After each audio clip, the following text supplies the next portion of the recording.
Окопы. Трава согнулася скопом над забытым по часе окопом.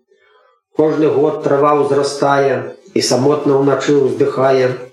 Ёй здаецца, над полем шырокім плывуць мірна зусім не аблокі, а сівы і ўедлівы дым, дым гарматны і дым вайны. Баец мужны ў акопе не плакаў, не паказваў страху і знаку, біў па тыгру баец, як пагаду, з зацалелай падбітай гарматай. Бег на танк пехацінец гранатай, біў снарад па тыграх з гарматы, і баец у грукаце дыме «Паміраю», шапнуў за радзіму.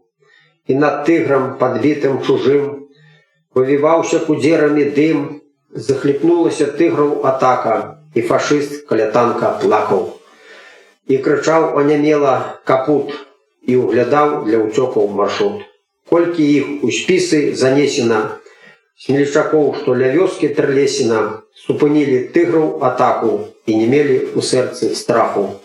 І нібыта вайны акропаль уздыхаюць і стогнуць акопы.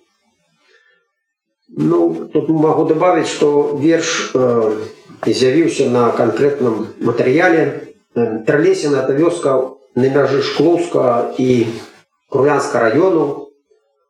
Вось, мясціна даволі такая лірычная, і я там не раз праязджаў.